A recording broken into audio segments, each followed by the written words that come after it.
Hello everybody, Eric from Dead Tech here, and after a pretty considerable hiatus, I guess, from video content, I am back, and this is now the 11th installment of the reader question roundup that I'm going to be doing today, where I answer a bunch of your questions that you send in to me through my site. And for the first time, I'm actually going to get organized and say, hey, if you want to ask me a reader question, go down and in the description, you have to click show more. I'm going to have a link in there that takes you to the Dead Tech Ask Me a Question page. And you can actually go in and ask me a question, and I will answer it sooner or later on either this YouTube channel or on my blog, which is also linked below. So with that out of the way, I want to dive into answering some reader questions, and I wanted to make sure to get this video recorded while I still had this outrageous holiday beard because I'm about to trim it tonight. So anyway, I just wanted to make sure everybody was exposed to this situation first and foremost. So with that also out of the way, let's dive into the reader questions. All right, the first question is basically, I can summarize this as saying, how does caring about the problem domain relate to ethical concerns about employers? That's my summary.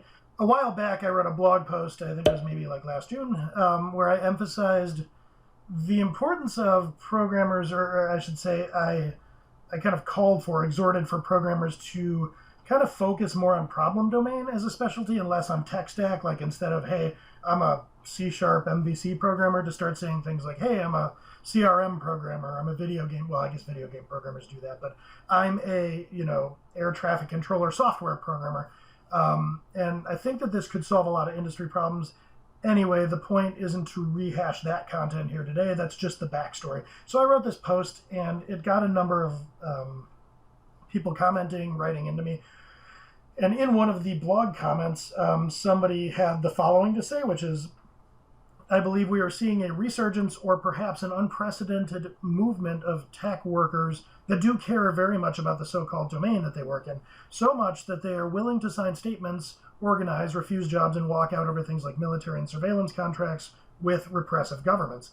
What is the connection between the kind of care for the domain that you're talking about, connected to greater agency and autonomy, not only for ourselves but our users and their safety, and this kind of care to not participate in killing and repressing others through our jobs? So that was what I summarized as, hey, how does caring about problem domain or specializing in problem domain relate to ethical concerns about employers?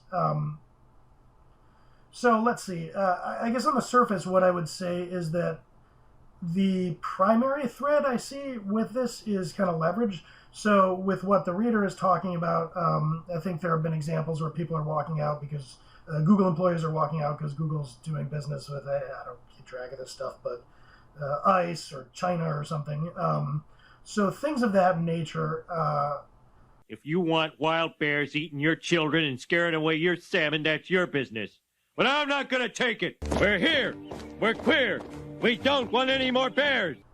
The relationship between exerting this kind of leverage over concerns like that and of the sort of pragmatic thing I'm talking about, which is, hey, let's, as individuals and I guess as an industry, kind of develop more of a specialization in a problem domain as opposed to just hopping around and constantly learning on the job as we shuffle between problem domains and just focus on tech stacks.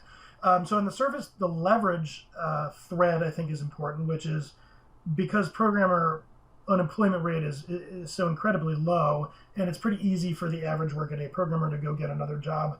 Apologies to those of you in remote markets or wherever that's not true of, but by and large that's true. It's pretty easy for programmers to go get other jobs. So that allows you to say, hey, I don't approve of the way this company conducts itself, so I'm not going to work for them. And it also allows you to say, hey, I'm going to select a next employer that's kind of in my area of interest or domain. So that's kind of how they relate on the surface. I think at a deeper level, what I'm talking about, the idea that you should steep yourself in a problem domain, I was mainly talking about for your own career interests, but just in general as a better way to organize the industry. If we were to do this, if you were to become an air traffic controller software programmer or a point of sale programmer or whatever, I think that what you'd start to see is a deeper relationship develop between that and the ethical concerns. And the reason I say this is, let's say that you were a meat packing industry point of sale programmer or something, and you saw some things that you found deeply objectionable that were going on. What you might do in the society that exists today, where programmers just hop around chasing tech stacks rather than problem domains, is somebody might quit, raise a stink about that, write a blog post that goes viral, and then that's that. Then they go off to work on some dating app or whatever is going to happen next. But if you were committed to being a programmer that, a person that specializes in automation in the meatpacking industry and point of sale, if you were seeing bad practices at one employer and to leave and go to another, you would stay in there and you would kind of continue to fight that good fight as you saw fit. So I think that you would see kind of more of a fusion of ethics and morals with concerns around the problem domain, because you'd learn a lot more about it. You'd have a more reasoned perspective on what was going on in that industry or in that specialization, and you would have more intelligent arguments and more skin in the game. So that's the relationship as I see it, and that's going to do it for the first reader question. All right, second reader question. What is my new big boss's real agenda with a meat space culture building event? This particular reader question came to me in a way that was too specific to the reader for me to want to read it, and it was also fairly long with a lot of context, so I'm kind of summarizing here. I will tell a brief, slightly obfuscated version of this reader's story. This person got a job, a remote job, and they had temporarily relocated outside of the United States, a U.S. citizen relocated for a while out of the U.S., took a remote job with a U.S.-based company while being outside of the U.S. Employer knew all about that. Life was good. Everything was happy and productive. New big boss comes in to take over the department, and the new big boss, right out of the gate, says, what we're going to do is bring in all of you remote workers, and we're going to have a 1-week meat space kind of culture building collaborative work event. New day. New ideas. A new you.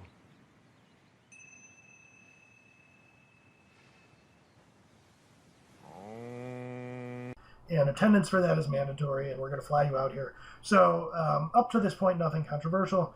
But in this case, with this particular reader's specific situation, the company had a policy where you're only paying for domestic travel. So there was some discussion with the reader about, you're going to have to foot the bill because you being temporarily out of the U.S. is a you problem. So you're going to have to foot that bill, come into the country, and then we'll fly you from wherever you come in, I guess. I don't know how all this shook out. But the question here, I guess, probably was a little bit of a gripe, like, hey, this is a bummer. But it was more like, what's the deal? Why is this executive coming into this new role and doing this? And for those of you who have read my kind of Real Politics series about idealists, pragmatists, and opportunists, or who have read Developer Hegemony, my book,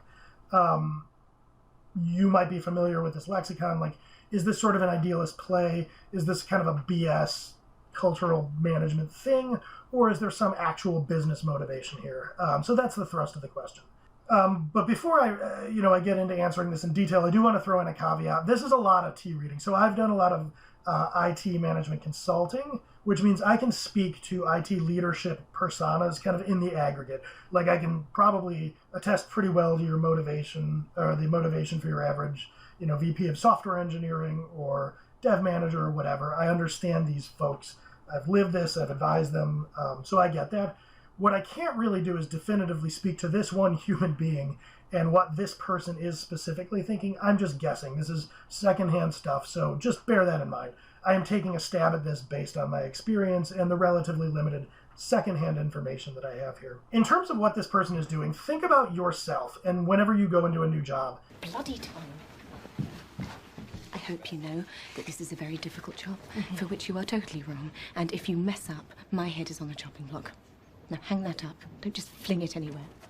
And if you're anything like me, one of the first things you do when you go to a new job is you start doing something that's kind of ridiculous that you'll probably laugh at later. And what I mean is, you don't know what to do in the first week, so you kind of invent and flail at ways to make yourself useful to your new employer. One of them might be like, hey, I'm going to take this old wiki with a bunch of internal documentation and I'm going to move it onto like Git pages or something like that. And so you spend 3 days doing that to like show your mettle. And then, after the first week or whatever, you get like actual things that matter to work on, and your whole like self-appointed project falls by the wayside. And then probably 2 months later, you have a chuckle at yourself like, It's so funny that I would even think of doing that. Now, the reason I mention this is something you can relate to, is that this same thing happens to anybody who takes over a new job, including execs. And while the table stakes are going to be higher and there's probably more planning and more of a transition period with a leadership role, they don't just come in and sit down and say, hey, onboard me. They're probably doing some studying, but there is still that initial period of, I want to make a splash, I want to make an impression, and I want to get off on the right foot and seem valuable. Now, when an exec comes in, that's not like, it's not nearly as common for an exec type role to be hired in growth, meaning you get hired as a software engineer all the time when the company spins up a new team because they're growing, and that's a pure growth position.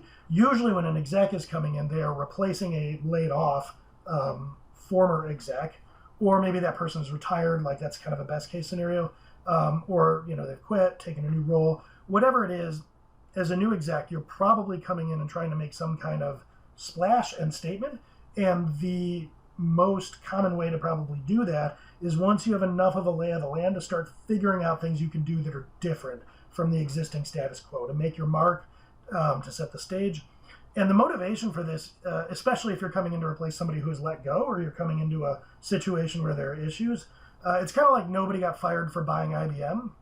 If they bring you in and you kind of sit there and you say, well, let me just see how this goes for 4 months, and things continue to deteriorate, as an exec, like that's a pretty bad look. But if you come in and you say, look, things aren't great, I'm going to start trying stuff, it may be rocky at first, but we'll improve, you're going to get a grace period because you're changing things, you're undertaking new initiatives. So there's kind of this Pascal's wager when you come in to say, like, I should do some things that are different. And going back to the reader question, one of the things you could do that's different with this remote workforce is to say, why don't I bring everyone in for this meet space event? All in, it's going to be kind of expensive, but you probably have these get-togethers periodically anyway. So this isn't a real risky play for this person to sort of make a splash. And I'm betting the person probably believes that there's value in team building for the department in this type of event. So that is my best guess as to their motivation. Think of it as like Marissa Mayer, I don't know how to say that, going to Yahoo and doing the same thing. Like, well, this company isn't very good, and I'm here to fix it, and you were all remote, so now you're all not remote, although that was permanent. But you would be amazed at how much of management succession is just kind of like doing the opposite of what was happening before. I mean, like, it sounds stupid, but it's number one, rational, and there's that Pascal's wager element. Something wasn't working, you change something. It's hard to criticize you in principle for changing something that wasn't working. So my guess is that is your new big boss's motivation for this event. Okay, question the third. This is a comparably easy one. So with this question, let's see. The gist is thinking of leaving after just 4 months at a job, and this is a relatively new person to the industry, young in the workforce. I think he said 24.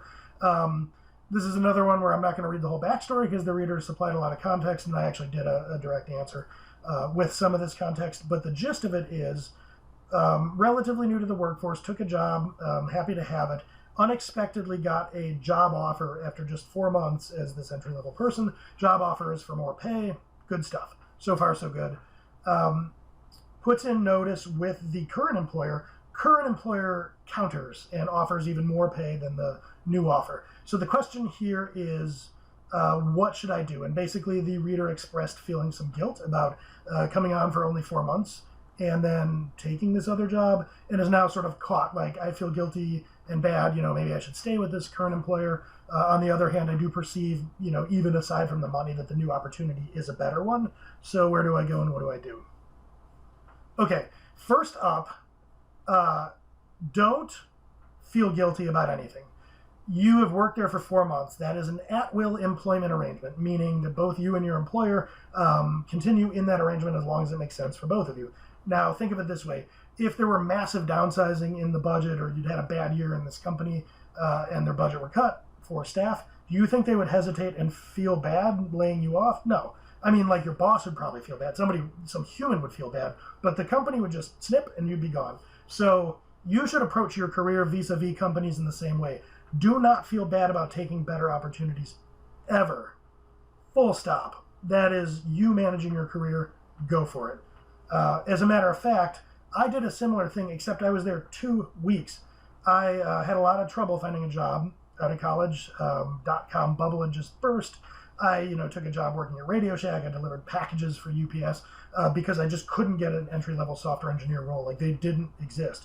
So eventually, after a lot of flailing, I took this kind of like help desk permission where I like kicked off cron jobs and did like maintenance at a bank. And it was a lot better than any prospect I'd had thus far. Loved it, was so happy to have it. Spent 2 weeks basically training, and then out of the blue, I got a call from a company I'd interviewed with like 6 months previously, and they offered me a real, actual like software job. And so I was very torn, but I wound up taking the job. It was a better opportunity, no questions asked, like completely in every way. Better opportunity, took the job. The recruiter absolutely let me have it. I thought he was going to drive to my house and kill one of my pets. He was so angry, but One night, I'm going to come to you inside of your house, wherever you're sleeping, and I'm going to cut your throat. That's life. That same recruiter called me back like he was my best friend 6 months later when he had an opportunity. So don't worry about the recruiters. And don't worry about doing that at all. Manage your career. Do the best thing for your career. No employer is really looking out for you. You have to look out for yourself. And taking a better opportunity when it comes is looking out for yourself. Anybody that would try to make you feel guilty about doing that is not acting in your best interest. If your boss tries to shame you out of doing that, that is your boss acting in his or her best interests, not your best interests. So what to do about the counteroffer? I will be very unambiguous here. Do not take that counteroffer.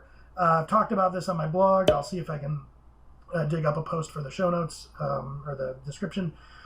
But a resignation counter offer is very fraught, and the gist of it, like recruiters will tell you this, a lot of people will tell you this. I have no skin in the game the way recruiters do, and I will still tell you this. You have gone to your company and you have told them, I went behind your back, I did another interview, and I am open to taking other jobs. Like, I'm ready to go. I have a foot out the door when the right opportunity comes along. That's what you have told them, and they're saying, whoa, that kind of leaves me in a pinch.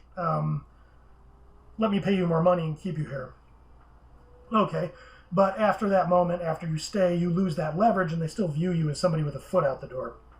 And that's kind of hard to shake.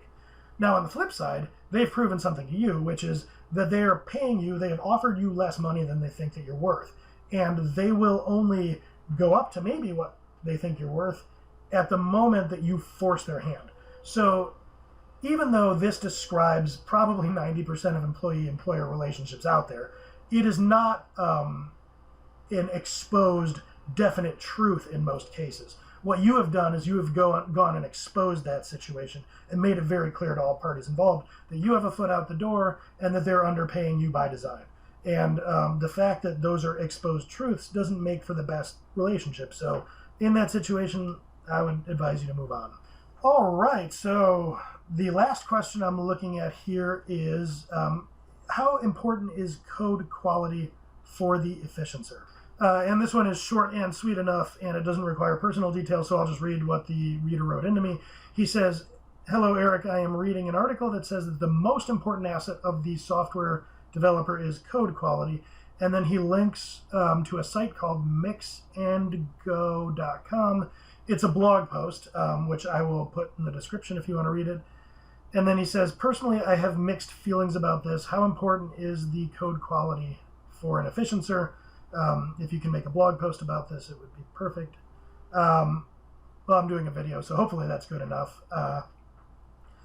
Let's first go into this article a little bit. I did read it right before recording the video, and I made some notes about it, and I'll put some actual snippets, quotes from the article here. But the article asserts that code quality is the most important aspect of a piece of software. The author goes on to assert later in the article that deprioritizing code quality is the, quote, main reason good projects go south. As an aside, these claims aren't supported really in the article. There's no argument on their behalf or supporting evidence, and that's not a knock. I would just, as a human, be interested in seeing that support rather than just being treated as axiomatic assertions. Because code quality is a subject that's obviously very interesting to me, as anybody who's a follower of mine knows. So setting that aside, I will speak about how this assertion kind of fits into the world of the efficiencer. And real quick, I'm not going to go back through this here, but an efficiencer is basically someone who is a professional automator probably a freelancer. It's a term I coined in my book, Developer Hegemony, for somebody that goes beyond just kind of taking in specs and spitting out code and serves as like a project manager and somebody with business interest. So, for example, if somebody owned a pizza place, this is an example I give a lot. If you owned a pizza place, you would go to the software engineer and say, all right, I need a PHP-based website. Here are some wireframes it needs to do X, Y, and Z and have the following capabilities. Here are the specs. Give me a quote. Give me an hourly rate. Go do stuff. Come back when you're done. They would go to the efficiencer and say, hey, I'm getting killed because I think some of my competitors are beating me out now because they have online ordering. I don't. I need it. Can you help me? And the efficiencer would come back and say, sure, I think I need to build you a PHP-based website, or sure, there's actually this kind of done-for-you thing for pizza places where I can, help you configure it, or, hey, no, I don't actually think that's why your competitors are beating you out. Here's what we should do instead. The efficiencer you can think of as project manager, sales, like all the roles rolled into one that is selling services around app dev, around automation. So what the reader is asking here is, how does the efficiencer think of this argument that code quality is sort of the absolute number one concern when it comes to software? So let me answer that, starting by talking about the article, which is a very technician-centric article if you go read it. There are a lot of industry tropes here, like dev managers and developers are naturally antagonists because one is saying, hey, go do more features quicker, and the other one is saying, no, I want to think about code quality and tech stacks, right? So that's fairly tropey, and it speaks to the macrocosm trope of there is the business and there is the tech, and they don't know anything about each other and they fight. It's the stuff Dilbert cartoons are made of. And so there's also, I would say it's a trope, among engineers that the main thing is code quality in the end for whatever definition of quality. We don't even get into that in this article. It's just quality. So this is all kind of standard fare, and I gather from reading this that the author is a fan of the software craftsmanship movement. He kind of channels Uncle Bob Martin a few times without explicitly mentioning him.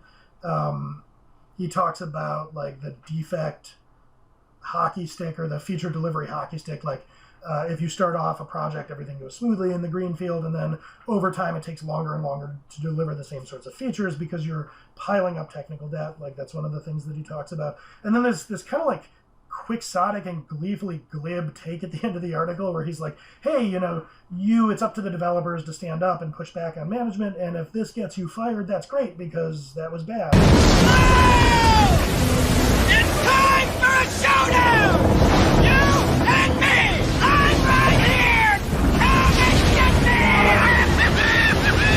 me! Which I don't agree with Bob on that. I don't agree with this author on that because it really kind of just assumes that quitting your job is no problem. And I will agree that for this author and for Bob, you quitting your job is no problem. But, for you, that might be a thing. It might be more important to pay your mortgage than, take a stand in the name of craftsmanship. So it's got a lot of that going on, and it sort of asserts that, quality is, if not the only thing, at the top of the hill, at least as far as software is concerned. Now, because this is so technocentric and it comes from sort of a tropey position of assuming this tension between the tech and the business, the efficiencer is by definition all of that rolled into one.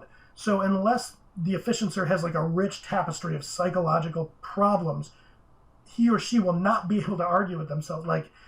You can't say well, half of me is going to argue for the tech and push back on the project manager half of me who's trying to get features delivered, and so I'm gonna, with half of my soul, say that code quality is all that matters.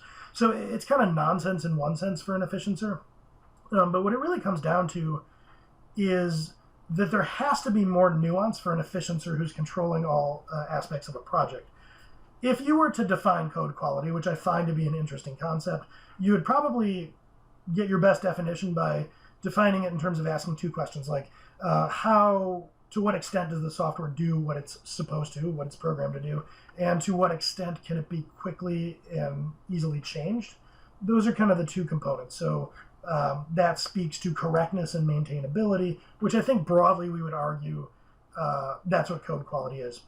Now, if you take those two properties of a piece of software in the larger picture that an efficiencer is looking at, which is that software projects are business propositions, does correctness and ease of maintenance always matter? And the answer is going to be no. I mean, like, imagine that your business, for whatever reason, you probably have to work in an enterprise, but it decides that it doesn't like Slack or any of these solutions, so it creates its own homegrown version of Slack because, like, security or something.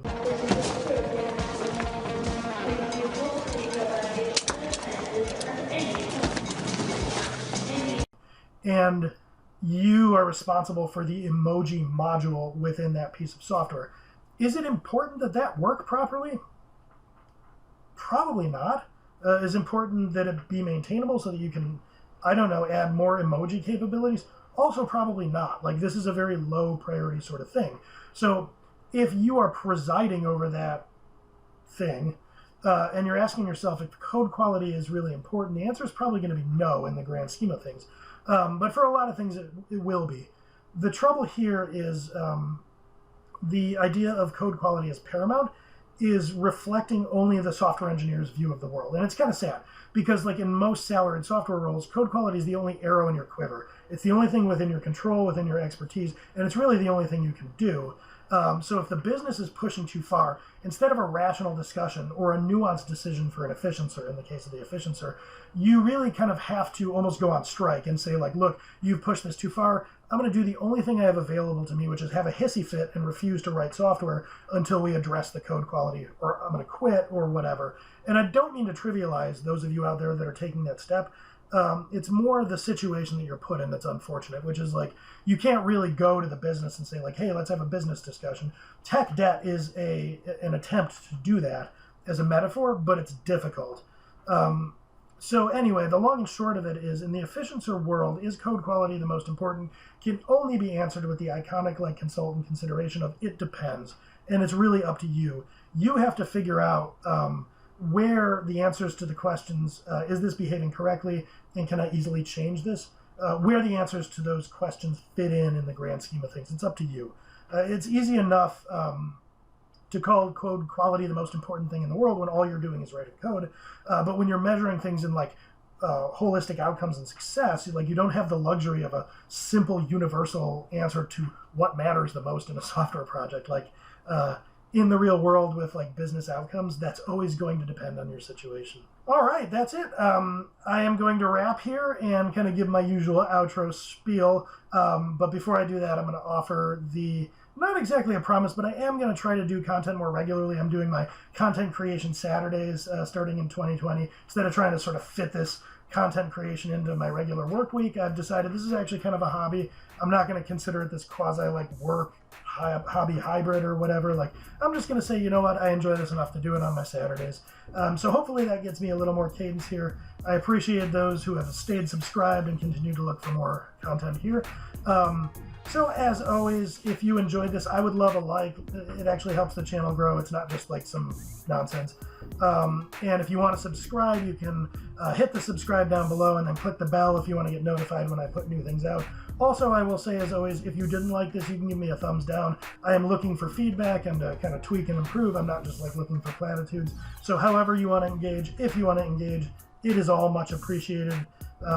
And with that, as always, thank you for watching, and I will catch you next time.